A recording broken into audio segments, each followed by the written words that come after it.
পেঁপে দিয়ে ডাল রান্না করব, তাই পেঁপে কেটে নিচ্ছি। গতদিন একটু ফেনা ভাতের সঙ্গে আপনাদের ভাইয়াকে ভর্তা করে দিয়েছিলাম, তার অর্ধেকটা রয়েছে। আজকে ভাবলাম ডাল দিয়ে রান্না করব। আপনারা কেউ কখনো পেঁপে দিয়ে ডাল রান্নাটা খেয়েছেন কিনা চাইলে কিন্তু জানাতে পারেন। আমার ভীষণ পছন্দের। তবে আজকে আমাদের জন্য রান্না করব না, বাবুর জন্য রান্না করব। তবে আমরাও একটু একটু খাবো। আমাদের জন্য মূল রান্না হচ্ছে এই যে এখানে আমি কিছু আনাজ, আলু, এরপরে হচ্ছে এগুলো গাছের করল্লা।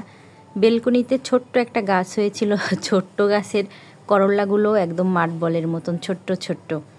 তো আর ভাবলাম যে ফেলে দিব কেন, এতটুকু হয়েছে, এতটুকু দিয়েই রান্না করি, মানে রান্নার সবজির সঙ্গে মিশিয়ে দেই। হয়তো ভাবছেন যে এটা আবার রাখার কি দরকার ছিল, গাছের বলে কথা। এমনিতে তো কত সবজি নষ্ট হয়ে যায়, ফেলে দেই, পচে যায়, কিন্তু গাছের তো তাই শখ হলো রেখে দিলাম। এই মাছগুলো কয়েকদিন আগে যে চিংড়ি মাছগুলো নিয়ে এসেছিল সেই মাছের সঙ্গে ছিল, না কেটেই ফ্রিজের মধ্যে রেখে দিয়েছিলাম। যখন যেরকম হয়, তার মানে সবসময় যে রাখি এরকমটা কিন্তু না। এখন আমার আসলে ওরকম সময় হয় না। যখন আপনাদের ভাইয়া কিছু মাছ নিয়ে আসে, যদি সম্ভব হয় কাটার চেষ্টা করি, না সম্ভব হলে এভাবেই ফ্রিজে রেখে দিই। আজকে এই মাছগুলোই রান্না করব। আপনাদের ভাইয়া তো বেশি অসুস্থ, সে আর বের হতে পারছে না, তাই ফ্রিজে যা ছিল ওগুলো দিয়েই আমাকে চালাতে হচ্ছে। গত দিনের মাংসও রয়েছে কিছুটা, তো এগুলো দিয়েই দুপুরে খাওয়া দাওয়া হবে। যদি সম্ভব হয় রাতে আমি মাংস গরম করে দিব। অনেকেই আমাকে কমেন্ট করেন যে আপু আপনি যখন রান্না করেন বাবু তখন কি করে। এমনিতে তো ছুটির দিন হলে আপনাদের ভাইয়া অনেক সময় রাখে ওকে, আর এখন তো সেই অসুস্থ। তো ও দেখা যায় যে ফ্লোরে খেলাধুলা করে, কখনো টিভি দেখে, আর এখন সব কিছু ধরে ধরে দাঁড়ানো শিখেছে। সারা ঘর ভরেই দেখা যায় যে ধরে ধরে একটু একটু হাঁটাহাঁটি করে আর কি। এখন যেমন এই যে আমার পিছনেই দাঁড়িয়ে আছে, আমি যে কাজ করতেছি, পা ধরে কোলে আসার বায়না করে। তো কখনো কোলে নিতে পারি, এই যে এখন যেমন হাতে গন্ধ মাছের, এখন আর সম্ভব হচ্ছে না, কোলেও নিতে পারতেছি না। একা সংসারে যেটা হয়। মাছগুলো ভালো করে কেটে ধুয়ে নিয়েছি, আর মাটির মালসাটাতে আমি ধুয়ে নিয়েছি। আজকের মাছগুলো খুব সহজ করেই পরিষ্কার করেছি, মানে কেটে নিয়েছি, শুধুমাত্র কাঁটাগুলো ফেলেছি। আর যে মাটির মালসাটা আমার, ওইটার মধ্যে আমি একটা চিপসের প্যাকেট নিয়ে হালকা করে ঘষে নিয়েছি। ছোটো মাছ তো, না হলে একদম গলে যেতে পারে এটা ভেবে। এই মাছগুলো খেতে অনেক বেশি মজার। আপনারা খেয়েছেন কি না জানি না, খেতেও পারেন যারা গ্রাম অঞ্চলে বসবাস করেন। নদীর মাছ অনেক মজার হয়, তবে আমি মাছটার নাম জানি না। যদি আপনারা জেনে থাকেন প্লিজ কমেন্ট করে জানাবেন। ছোটবেলা থেকে গ্রামে বড় হয়েছি, বাড়ির পাশেই নদী রয়েছে, কিন্তু এই মাছটা আমাদের নদীতে কখনো দেখিনি, যার জন্য হচ্ছে একেবারেই চিনি না।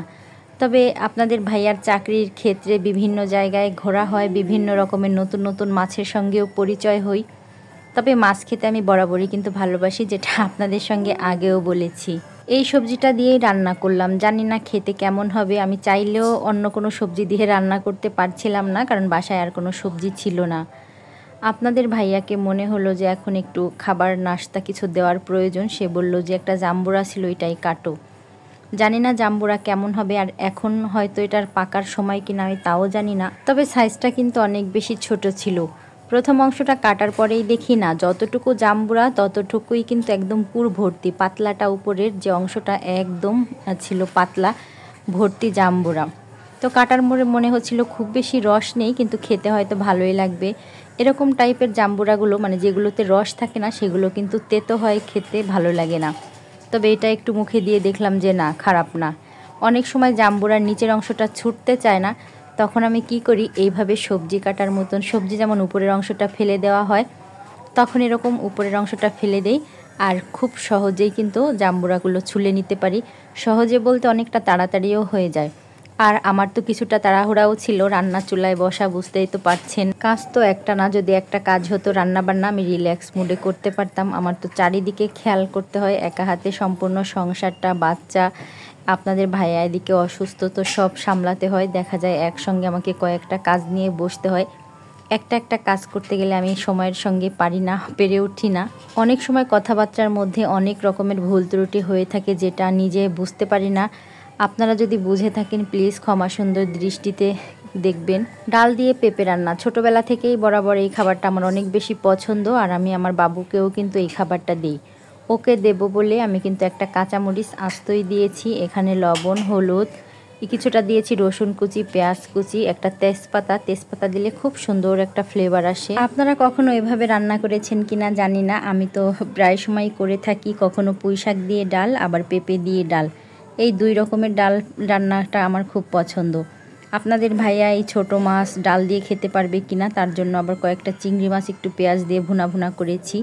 সঙ্গে সে তো খাবেই, আমরাও খেয়ে নিব। এরই মধ্যে তো রান্না বান্না শেষ, খাবার খেয়ে নিব। অনেক বেশি ক্ষুধা পেয়েছে। সকালে খিচুড়ি খাওয়া হয়েছে ডিম ভাজি দিয়ে, সেগুলো আর ভিডিও করা হয়নি। আজ এই পর্যন্তই। সবাই ভালো থাকবেন। আল্লাহ হাফেজ।